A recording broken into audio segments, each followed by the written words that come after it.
vai nos mostrar, né, todo um processo de reconciliação de Deus para com uma família que está totalmente fragmentada. Então, isso é maravilhoso.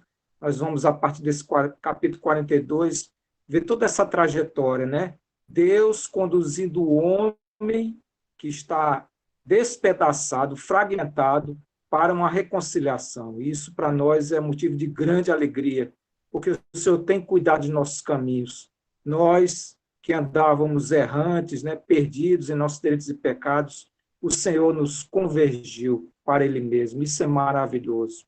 Mas antes de entrar no capítulo 42, eu gostaria de fazer passar por algumas porções na palavra.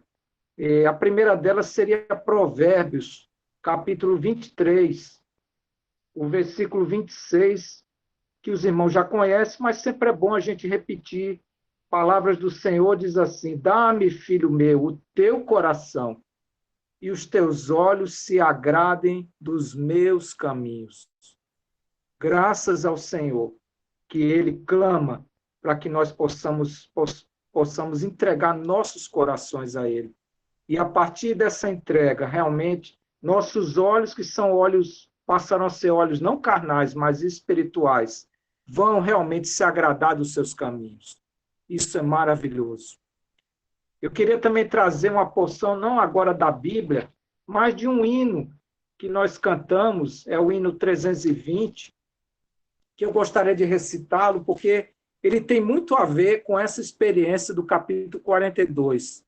O hino 320 é o ganho por meio da perda. Ele diz assim: sem premisse a azeitona, óleo não dará. Não se comprimindo as uvas, vinho não destilará. Nardos, só quando esmagados, a fragrância tem. Fugirei dos sofrimentos que do teu amor provém. Louvado seja o Senhor, porque nós vamos, nesse capítulo 42, né, vermos uma situação de pressão, né? Agora o Senhor vai operar milagrosamente na vida dessa família de Jacó, para que realmente a sua vida restaure esses relacionamentos. E aí no capítulo 42, né, o tema dele diz acerca dos irmãos de José descendo ao Egito. Nós tínhamos visto, né, lá no capítulo 37, aquela história que os irmãos de José vendem José e José é levado para o Egito.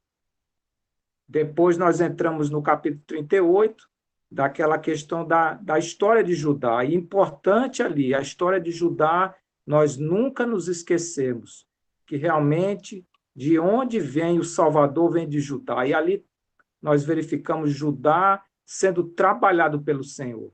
Isso é maravilhoso. A partir do capítulo 39 até o 41, nós nos focamos na história de José, né?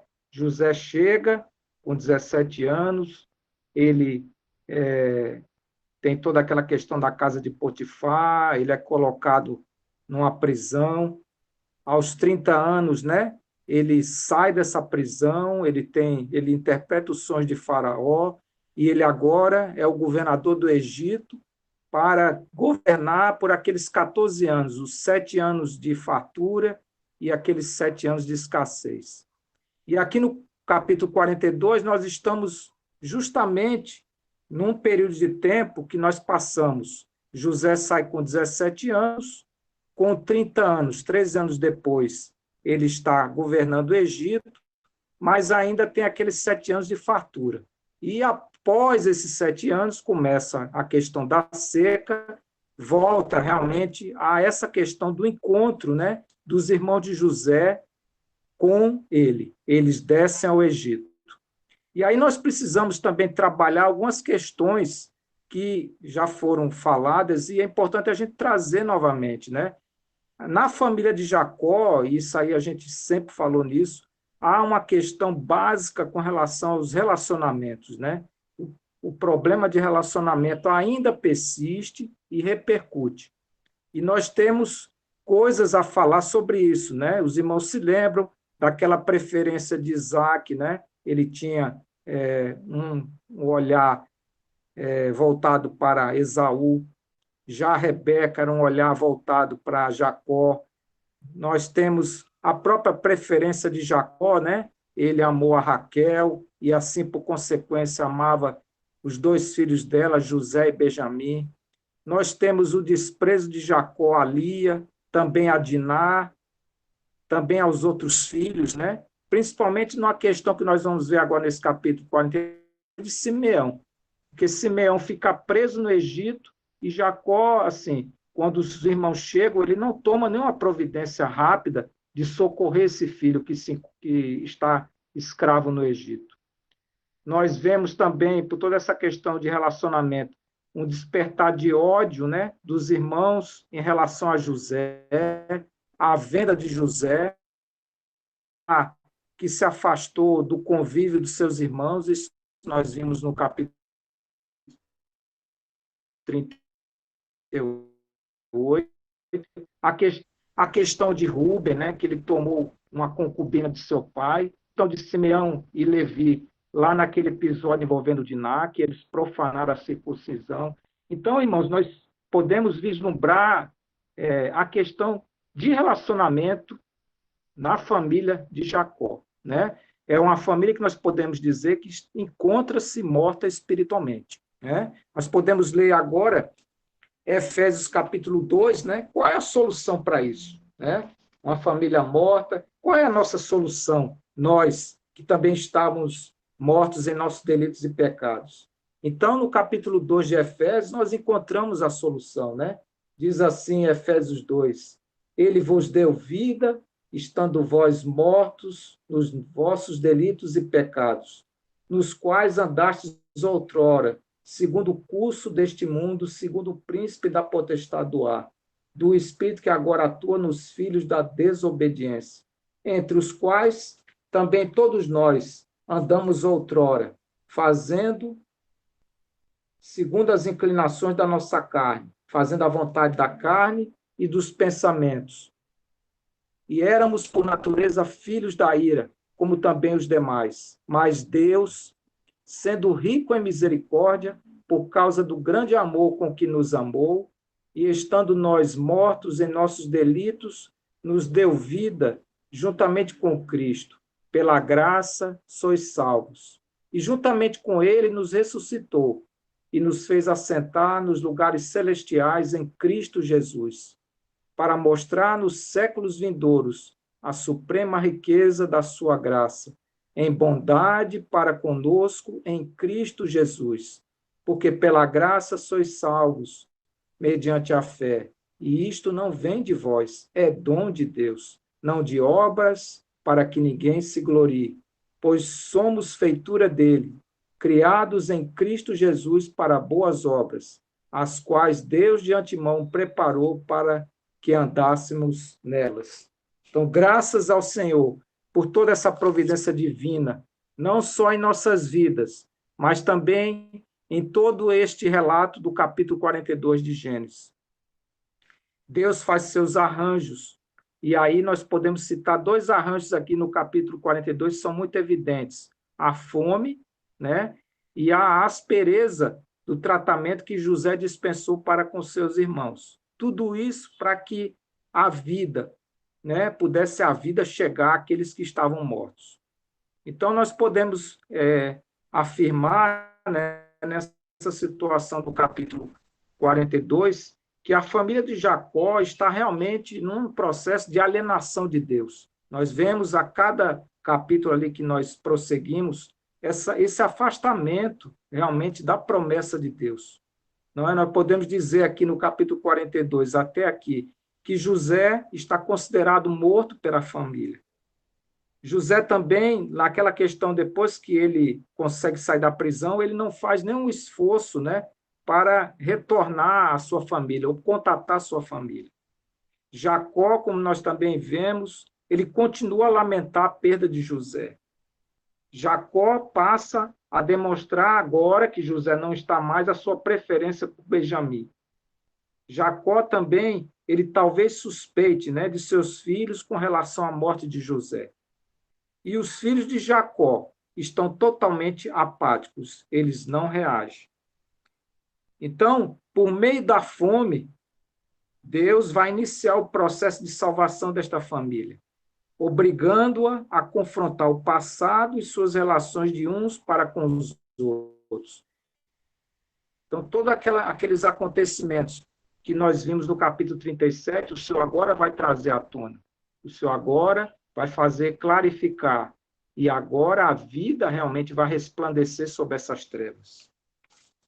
Também a dureza de José vai ajudar a curar a fratura, né? E a restituir essa família em seus relacionamentos, seja com Deus, seja com eles mesmos.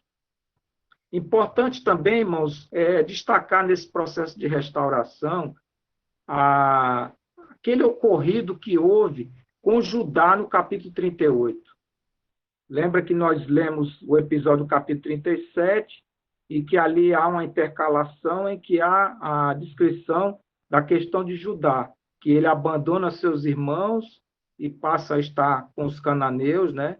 E isso realmente, por toda aquela situação, o envolvimento dele com Tamar, e isso vai suscitando realmente que a semente seja gerada.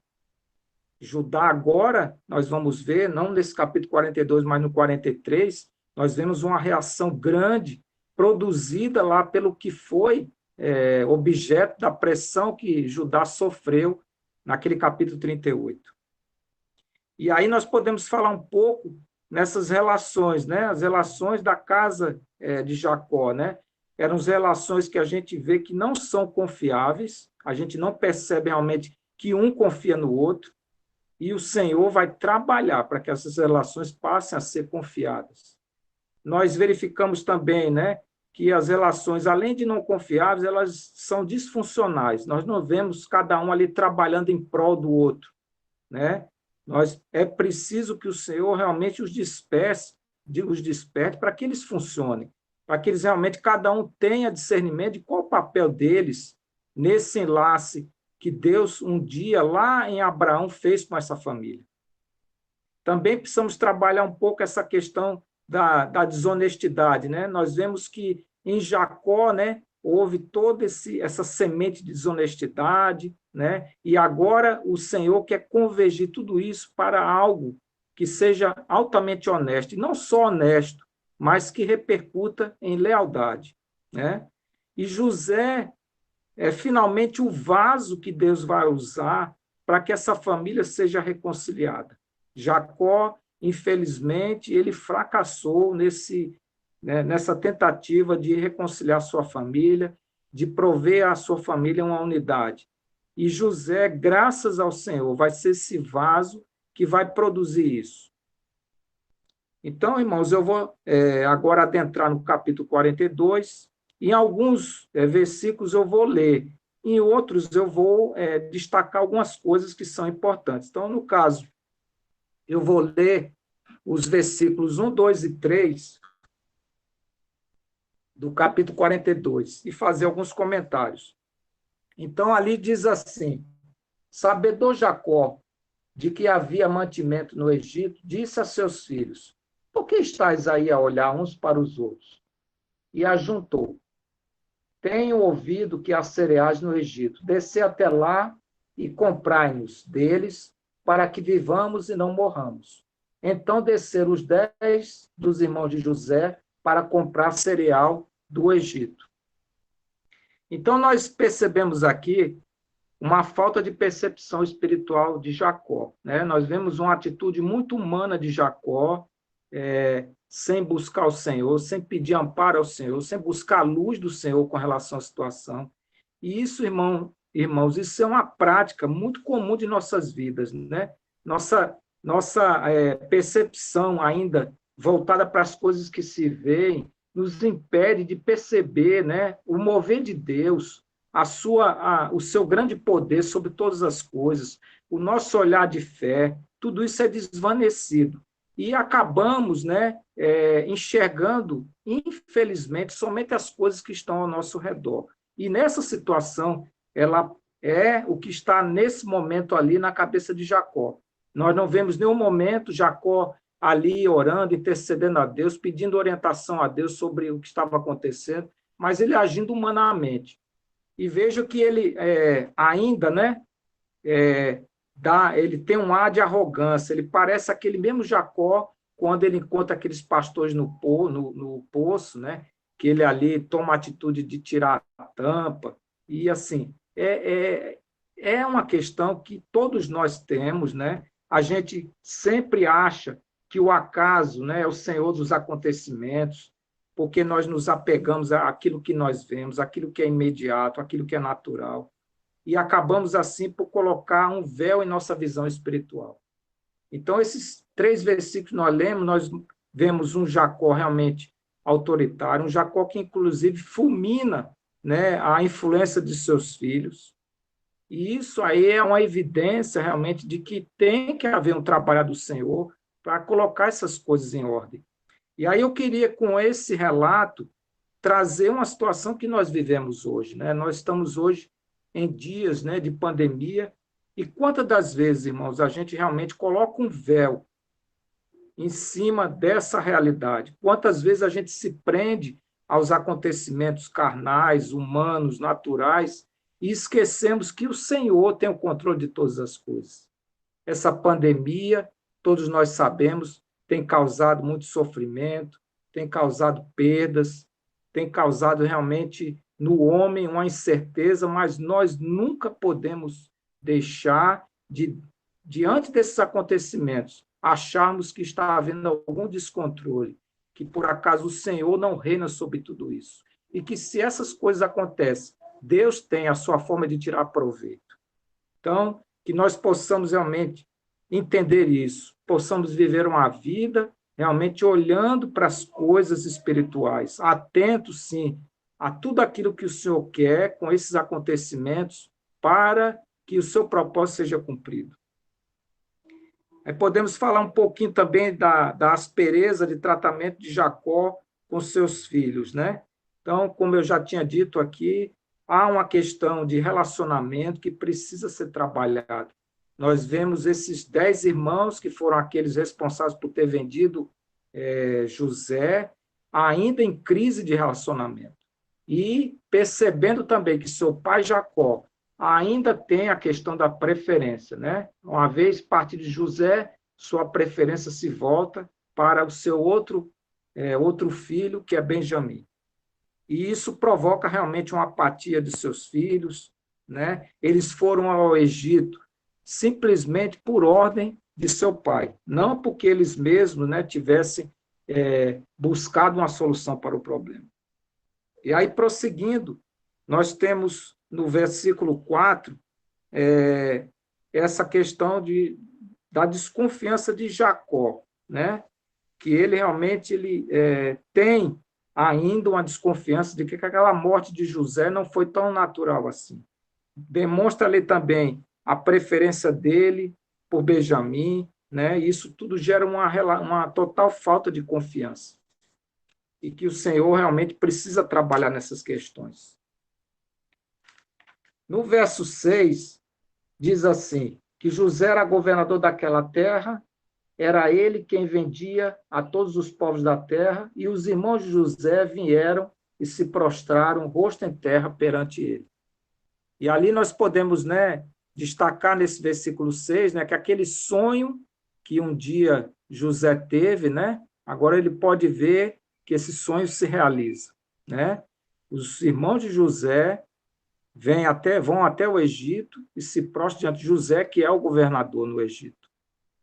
No versículo 7, José, como diz lá, reconhece seus irmãos, porém ele não se deu a conhecer.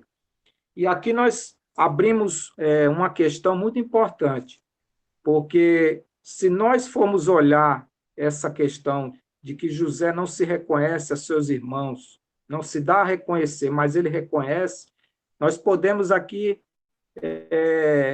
levantar alguma coisa, né, de que há alguma vingança de José perante seus irmãos pela injúria sofrida, né? Porque naturalmente, irmãos, a pergunta que nós fazemos é como nós nos comportaríamos diante dessa realidade, né? O que nós faríamos, né, se nós fôssemos José, o que nós faríamos com nossos outros irmãos, diante do que eles fizeram?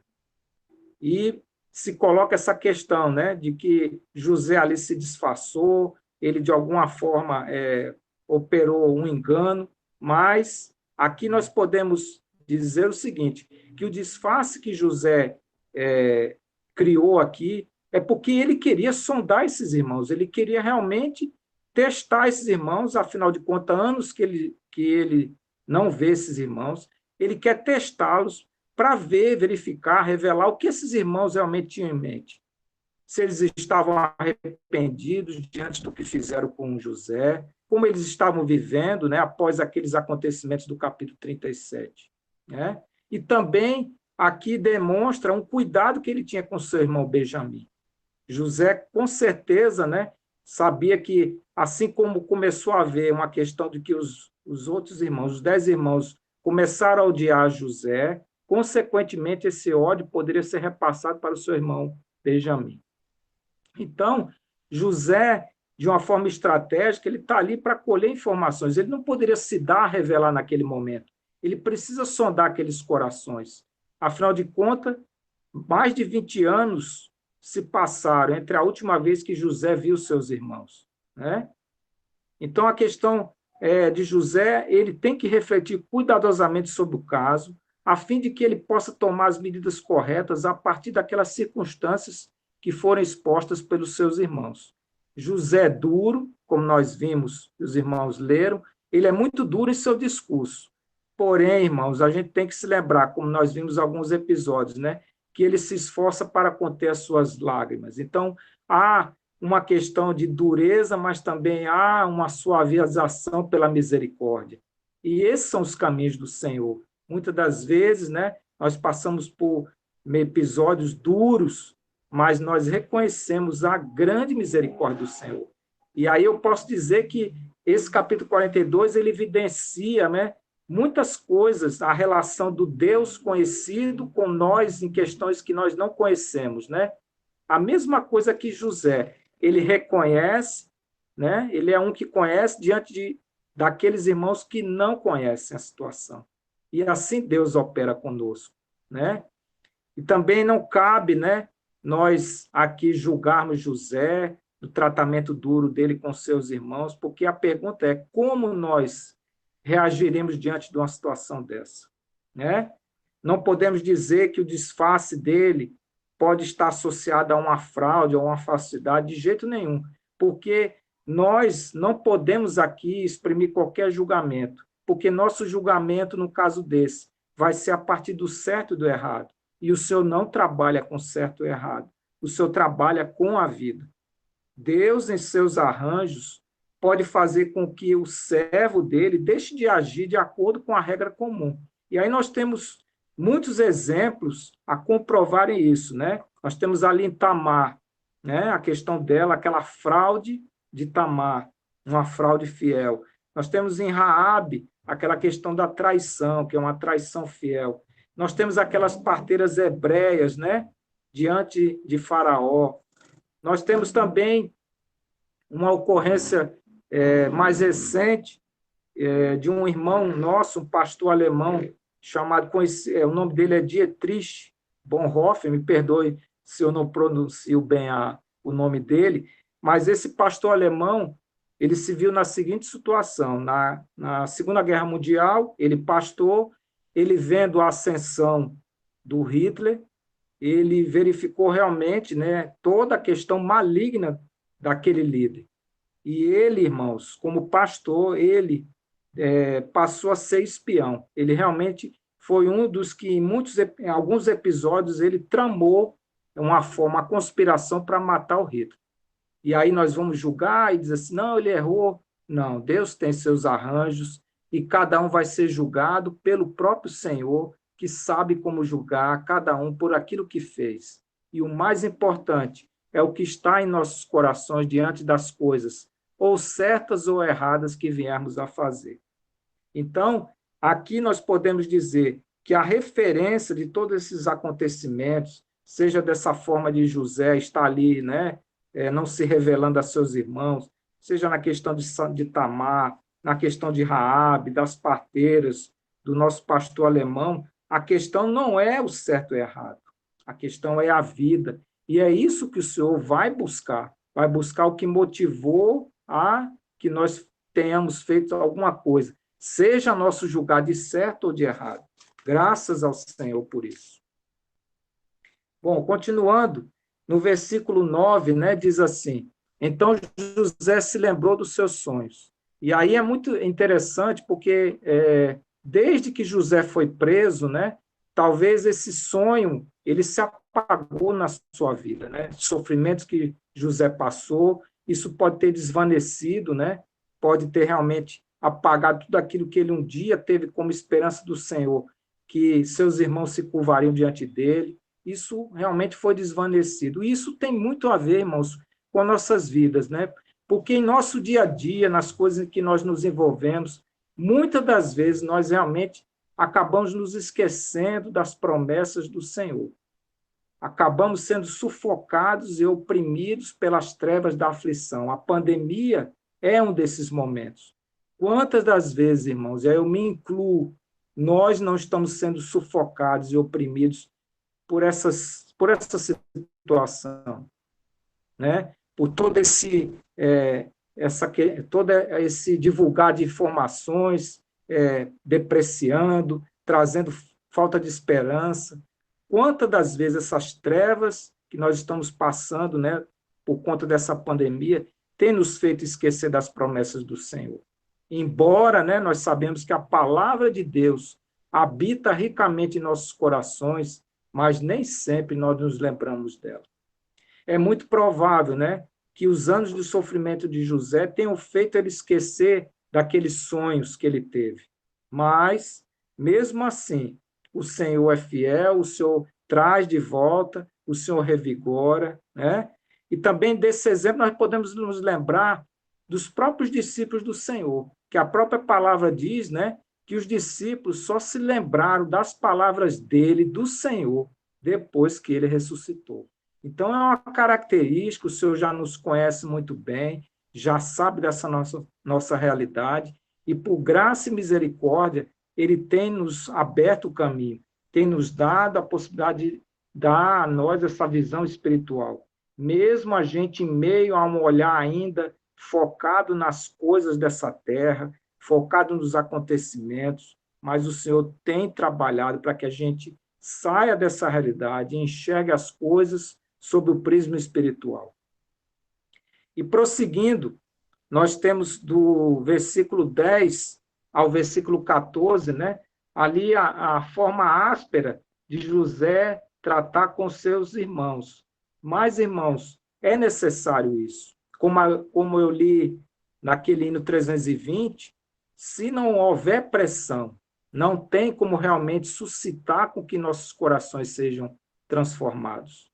Infelizmente, depois da queda, não era o que o Senhor queria, mas o homem desobedeceu. E agora o caminho para que o homem seja trazido de volta é que realmente nós passemos por essas pressões, passemos por essas tribulações, por essas dificuldades, para que nelas possamos realmente olhar para aquele que pode nos livrar disso. Nos voltarmos realmente a olhar as coisas que não se veem. Louvado seja o Senhor. No versículo 15, tem um fato muito interessante, que ali José, ele menciona aquela questão, né, de que ele faz tipo um juramento pela vida de Faraó, né? E aí nós podemos ver, né, o que esses anos da vida de José lá no Egito, a contaminação que o mundo pode trazer, né? Nós vimos aqui uma profana adoração a José jurar pela vida de Faraó. Infelizmente, também todos nós, irmãos, estamos suscetíveis a isso, né? Nós vivemos num mundo contaminado com imundícies, com coisas inapropriadas, e nós, infelizmente, acabamos, né, por admitir, por comportar-se conforme essas coisas, né? Aqui fala também da questão de jurar. Os irmãos lembram do texto de Mateus, né, capítulo 5, dos versículos 33 a 37, né, naquela questão de que a gente não pode jurar por coisa alguma, né? E nossa palavra tem que ser apenas sim, sim, não, não. Quantas das vezes, irmãos, nós, infelizmente, não cumprimos isso que o Senhor nos ensinou? Quantas das vezes nós temos o costume de jurar, de prometer segundo homens, segundo coisas, né? E isso realmente nos compromete, que o Senhor tenha misericórdia de nós, nos ilumine, a que nós possamos abandonar essas práticas, né? Infelizmente, José foi contaminado, né? Pela questão de estar ali no Egito, né? Dentro de uma realidade que não era aquela que Deus queria, claro, dentro, claro, de que ele não se contaminasse, mas o Senhor é misericordioso. No versículo 17, mostra ali, né, que José meteu seus irmãos na prisão por 3 dias, né? E nós podemos aqui também achar, mas José é muito duro, né? Mas não podemos nos esquecer que os irmãos de José colocaram ele por 13 anos na prisão. E José coloca eles por 3 dias, mas ali justamente com aquele tratamento de que só na pressão é que vai poder se medir se houve alguma transformação na vida dos irmãos de José. No versículo 18, nós vemos aquela expressão que José agora, né, vai dizer que teme a Deus. E aqui, irmãos, nós encontramos um alívio, porque os irmãos de José até então estão temerosos. Esse homem é muito rude, é muito áspero. Em que nós vamos encontrar como descanso, né? Ele é um homem realmente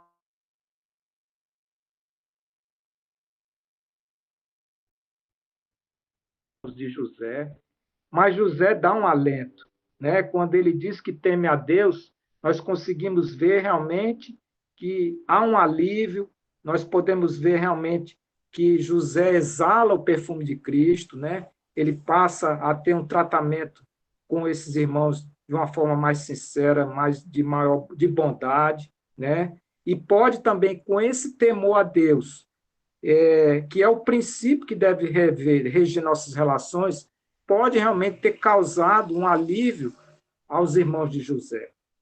Então, graças ao Senhor por isso, né? Nada que acontece aqui está fora do propósito de Deus. Então, esse alívio que os irmãos de José passam a ter, isso realmente dá a eles uma segurança que, embora é um caminho duro, um caminho de pressão apertado, mas é um caminho que, quando o aperto for exagerado, terá o alívio consequente. Então, louvado seja o Senhor por isso. Nós agora vamos para o versículo 21, que eu vou ler, que ele diz o seguinte: Então disseram uns aos outros, os irmãos de José, na verdade, somos culpados no tocante a nosso irmão, pois lhe vimos a angústia da alma, quando nos rogava e não lhe acudimos. Por isso, nos vem esta ansiedade. Então, irmãos, vejo que aquela pressão toda, né, a ida dos irmãos de José para o Egito, a forma áspera de José tratar, tudo isso são providências divinas para que as consciências deles, desses 10 irmãos, sejam divinamente iluminadas, né? Essa pressão toda agora é necessária para que os corações dele possam estar constrangidos, possam realmente verificar que eles não foram compadecentes com José quando ele estava ali preso, né? Que ele foi vendido, quanto ele não deve ter rogado para que eles não fizessem isso, né? Então o Senhor vai trabalhando todas essas dificuldades de relacionamento, toda essa falta de compreensão de seus irmãos para com seu outro irmão. Então, louvado seja o Senhor por isso, porque o Senhor vai trazer realmente todos aqueles acontecimentos à tona que estavam ali descritos no capítulo 37. No versículo 22, né, ali tem a questão que Rúben, né, a culpa dele já começa a transparecer, e Rúben dá um acréscimo, né? Rúben ali vai dizer que se fosse por ele não tinha acontecido aquilo, né? E aí realmente faz com que José, porque José é sempre normal de que se ache que a decisão, no caso daqueles 10 irmãos, foi a decisão do primogênito de Rúben. E ali, Rúben, com isso que ele fala, José está a ouvir, né? ele verifica que, por Rúben, né, ele não teria acontecido aquilo, né? E isso vai realmente repercutir numa decisão que José vai tomar à frente, quando ele vai deixar Simeão como aquele que vai ficar preso para que os outros irmãos tragam Benjamim. O versículo 24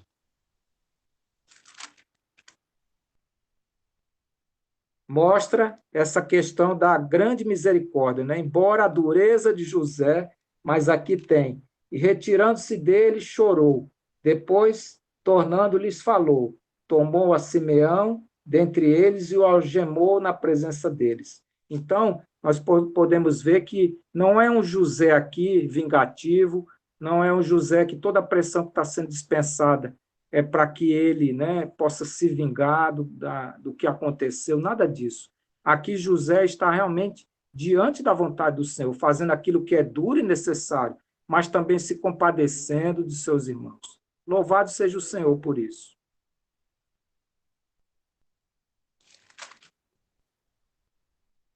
Nós vemos agora dos versículos 25 ao 28, né?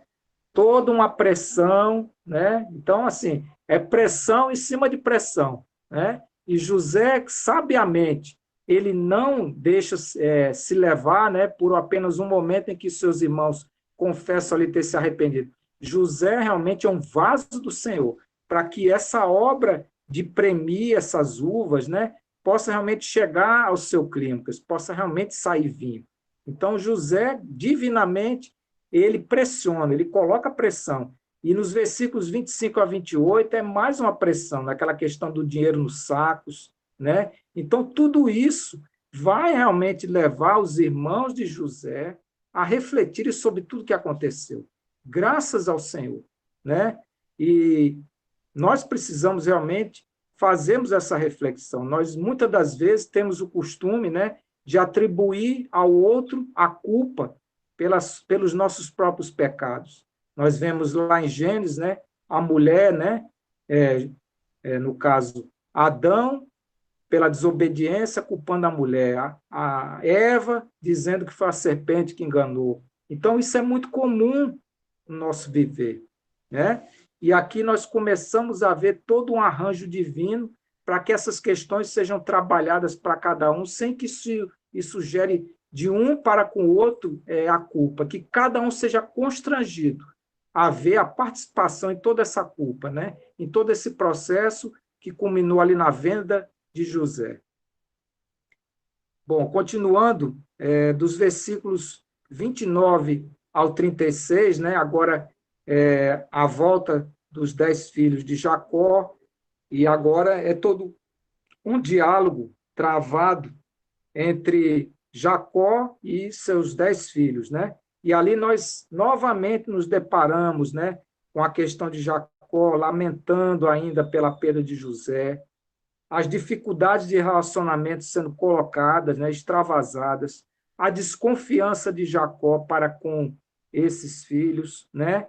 E tudo isso demonstrando realmente uma morte espiritual, né? O Senhor tem que trabalhar nessa família. Afinal de contas, eles são o caminho da promessa do Senhor. Eles são aquela família, um dia lá em Abraão, escolhida para que dela todas as nações fossem abençoadas. E é preciso que o Senhor reverta a situação de morte espiritual deles, né? Nós ali verificamos também aquela questão de que Simeão, né, ficou preso, ele fica lá detido, e os 10 irmãos, aliás, os 9 irmãos, né, que voltam, me perdoem, eles relatam a Jacó, né, que o outro filho, Simeão, ficou. E nós não vemos nenhuma atitude ali de Jacó, no sentido de mandá-los de volta lá o mais rápido possível para que esse outro filho, né, que ele já perdeu José, agora Simeão está em risco, né, ele não toma nenhuma providência. Então, denota aqui total descaso de Jacó para com esses filhos, né? A menina dos olhos de Jacó estavam em José e agora em Benjamim. E a partir daí nós também temos os versículos 37 e 38, né? Que vem aquela questão daquela atitude de Rúben, em que ele ali oferece, né, a vida de seus dois filhos, para que isso fosse algo que levasse Jacó a ceder a ida de Benjamim lá para o Egito, a fim de libertar Simeão. Mas vejam que essa atitude de Rúben, de cortar da carne, não dele, né, mas de seus filhos, isso não agrada a Jacó, né? Vejam que é muito diferente, irmãos, a atitude que Rúben toma em relação ao que nós vamos ver no próximo capítulo, nos próximos capítulos, com relação a Jacó. Jacó, ele realmente, ele fere da própria carne, ele se oferece para ser colocado no lugar de seu irmão Benjamim. Essa é a atitude nossa, irmão, diante das dificuldades do nosso dia a dia. Nós precisamos realmente ter esse espírito realmente de esvaziamento, porque o nosso próprio Senhor se esvaziou.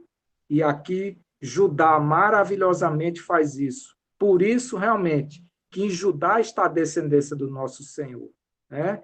Judá, com aquela experiência lá que nós vimos no capítulo 38, está preparado adequadamente agora para realmente se oferecer, né? Ele agora está realmente dobrado pelo Senhor, convergido, com o coração compungido e contrido, e agora ele pode fazer aquilo realmente que é o que mais o Senhor espera, que nós possamos realmente negar a nós mesmos, entregar nossas vidas aos santos, ao Senhor.